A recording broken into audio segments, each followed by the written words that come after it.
Hello there, Seraphim17 once again.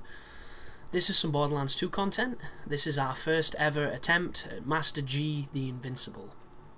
So I'm not really going to tell you about what happens in this video because it's a complete debauchery and not how you're supposed to fight this boss at all. Because the strategy to beat this guy is actually simple. It's just pretty difficult to make it work. And we killed him the other night and we had our first real successful run. And what happens in this fight, guys, is the worms bust open holes that are geysers of corrosion. And if you do not seal these geysers by getting the boss to walk on them or walking on them yourself, they will corrode the room and they will start to spread and get wider. And every time a worm is killed, it creates another hole. If there are too many holes in the room, you will start to get constantly corroded and die. And the trick to this fight is literally having pretty much one person kite the boss, one person kill the worms, and then one siren picking up the guy kiting just in case he makes a mistake. That is the strategy that we've used to work.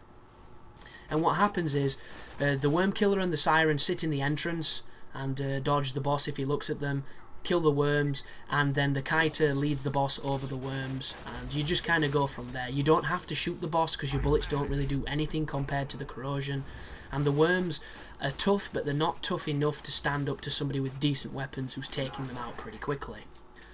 And a couple of techniques that we found that I'm going to show you in some videos later on are a really good strategy at getting the boss to sit on the pools to seal them. Is if you're an assassin, you can drop your decoy on them, it'll stand and punch them and seal them pretty much 100% of the time if it works, which is a complete contradiction in terms, but you get what I mean. The second strategy, which takes a little bit of timing and coordination but is also really effective, is if someone who's a siren uses the phase lock on a worm, it will pull the boss towards the worm, and if you kill the worm the instant the phase lock has gone off, the boss will get pulled towards it, he will land and be sealing it, and by the time he's recovered the hole will be sealed. It looks cool, it feels cool when you pull it off, but it can be a little tricky.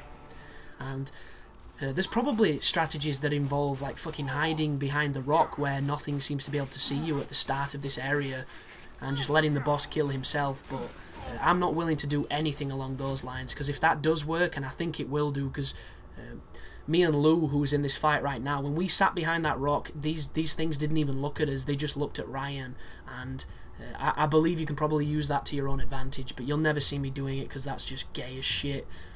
But this is a complete and utter failure of a run because we didn't know what the hell was happening. We couldn't understand why we were taking damage, and you will see some better runs coming very shortly. But thanks for watching, guys, and look forward to more Borderlands 2 content.